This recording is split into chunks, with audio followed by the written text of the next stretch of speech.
There is a hotel room in the hills of Mussoorie that for over a century no one has been able to fully explain.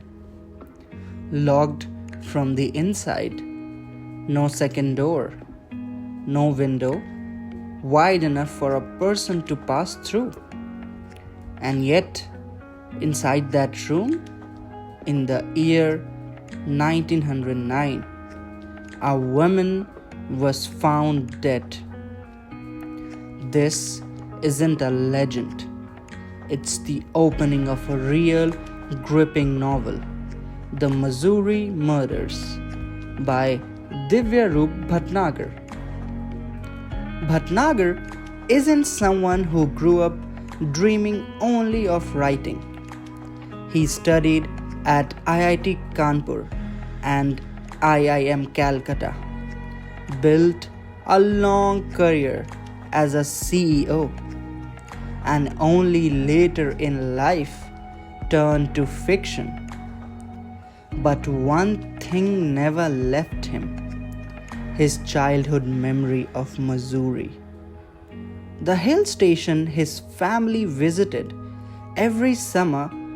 He took that memory, that deep familiarity with the place, and turned it into the backbone of a mystery good enough to make a literary legend's pause.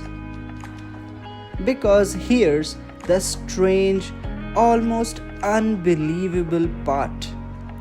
When news of that 1909 locked room death spread, it reached two of the greatest writers in history, Rudyard Kipling and Sir Arthur Conan Doyle.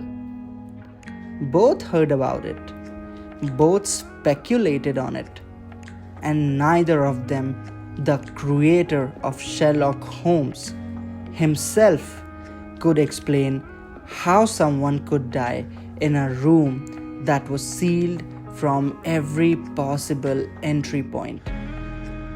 Sit with that for a second. If the mind behind the world's most famous detective couldn't crack it, what does that tell you?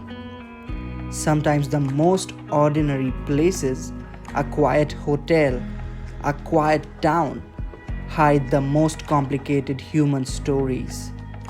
Writers are drawn to exactly these gaps in logic, because impossible looking events almost always have a very human, very flawed explanation hiding behind them. The case fades into history, unsolved, but the mountain doesn't forget so easily.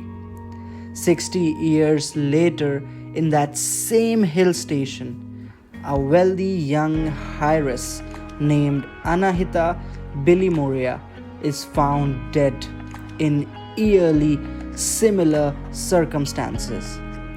Same kind of room, same impossible setup, same unanswered questions. It's as if time folded in on itself and history decided to repeat its darkest moment. This time, someone is determined to break the pattern. Avijit Sikdar, an Oxford-educated detective with a personal admiration for Kipling and Doyle's writing, takes on the case. As he investigates, the list of suspects grows uncomfortably close to home. A housekeeper who has served the family for years, an estranged brother with old grudges, a husband who seems strangely distant, and a self-proclaimed godman whose intentions don't quite add up. Notice something here. Every single suspect has a motive. Not one of them is purely innocent in spirit, even if they didn't commit the crime. This is exactly why people make such fascinating subjects for fiction. Almost everyone is hiding something. Almost everyone has a reason to want someone else to take the blame. Jealousy, resentment, old wounds. They don't disappear with time, they wait. As Sikdar pieces together the present case, he is forced to go backward, back in 1909, back into a death that was never resolved. He starts to realize that the two murders aren't just similar by coincidence. I won't tell you what Sikdar finds or who is finally responsible. That moment, the one where everything suddenly makes sense, deserves to be experienced on your own, page by page, in the book itself. But before you go, find out, ask yourself this: how many impossible situations in real life are actually just unexplained, waiting for someone patient enough and curious enough to finally understand them?